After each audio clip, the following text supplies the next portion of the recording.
Et dans cette vidéo, je vais vous montrer comment réussir votre plan de dissertation en philosophie. La question que vous vous posez souvent est: faut-il choisir un plan thèse, antithèse, synthèse? Au bac, 95% des questions de dissertation sont des questions auxquelles on peut répondre par oui ou par non. Et donc des questions qui appellent un plan dialectique, souvent connu sous la formule thèse, antithèse, synthèse. Mais attention, cette formule thèse, antithèse, synthèse est souvent mal comprise. En effet, la synthèse n'est jamais un ni oui ni non, ou un mélange des deux premières parties. Ce type de troisième partie rebute tellement les correcteurs qu'ils l'ont surnommé le plan thèse, antithèse, foutaise. Il ne faut donc surtout pas faire 1 oui, 2 non et 3 un peu des deux, ni oui ni non, ou cela dépend. Ce type de troisième partie est à bannir absolument. Ce terme de synthèse vous induit en erreur car vous pourriez croire qu'il s'agit de faire la synthèse des deux premières parties alors qu'il ne s'agit pas du tout de cela.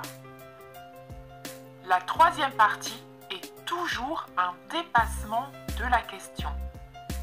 Une nouvelle proposition, une nouvelle idée, une nouvelle perspective sur la question. Ce n'est jamais une opinion tiède ou un ça dépend. Donc ne pensez plus thèse, antithèse, synthèse, mais pensez plutôt thèse, antithèse, dépassement. Ensuite, à quoi correspondent chacune de ces étapes? Je vous ai dit dans les vidéos précédentes que vous êtes noté non pas sur vos réponses, mais sur la façon dont vous déroulez votre raisonnement. Pour dérouler un raisonnement, il faut bien un point de départ, à partir duquel on va dérouler la pelote de laine. Et le point de départ est très simple à trouver.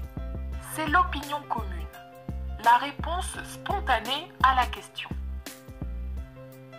Prenons par exemple le sujet tombé en 2016 en métropole. Travailler moins, est-ce vivre mieux? Pour commencer votre dissertation, demandez-vous: quelle est la réponse spontanée à cette question? Eh bien, la réponse serait oui, travailler moins, c'est vivre mieux. Si on pose cette question à un passant dans la rue, il risque de dire oui, bien sûr, le travail c'est pénible, on est mieux chez soi, avec plus de temps libre, avec plus de loisirs. Donc travailler moins, c'est vivre mieux. Eh bien, cette réponse évidente, la réponse de l'opinion commune, la réponse du passant dans la rue, sera votre première partie de dissertation. Et à partir de ce point de départ, de cette première partie, vous allez dérouler un raisonnement. Le but d'une dissertation philosophique est que vous vous rendiez compte que les réponses qui nous semblent évidentes reposent en réalité sur des préjugés. Car si on y réfléchit réellement, on peut facilement remettre en cause ces réponses évidentes, on peut les nuancer. Et cette remise en cause de la réponse spontanée constituera votre deuxième partie de dissertation. Par exemple, pour le sujet « Travailler moins, est-ce vivre mieux ?», la première réponse spontanée serait de dire « Oui, travailler moins, c'est vivre mieux ». Mais en y réfléchissant un petit peu, on peut assez facilement remettre en cause cette opinion commune. On pourrait dire « Mais cela dépend quand même de nombreux facteurs. De quel type de travail parle-t-on? Combien d'heures travaille-t-on ? Cette question n'a pas le même sens dans un pays où des travailleurs pauvres sont exploités 12 heures par jour sans aucune vacances, et dans un pays comme la France où la durée moyenne est de 35 heures par semaine. Et puis le travail peut aussi être source de satisfaction, d'épanouissement, il crée du lien social. Alors vous voyez que je n'oppose pas la thèse et l'antithèse, le oui et le non. Je pars de la thèse, c'est-à-dire de la réponse commune, et je déroule mon raisonnement pour voir quelles sont les insuffisances de cette thèse. Quelles sont les objections qu'on pourrait faire? Et j'insiste sur ce point car c'est très important. Ne faites pas de plan binaire sans réflexion. Si vous écrivez 1. Travailler moins, c'est vivre mieux.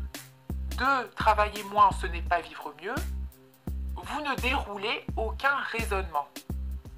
L'antithèse, ce n'est pas la négation franche et butée de la thèse. C'est une réfutation nuancée de la thèse. Or, ces nuances, ces objections ne peuvent apparaître que si vous déroulez un raisonnement à partir de votre thèse.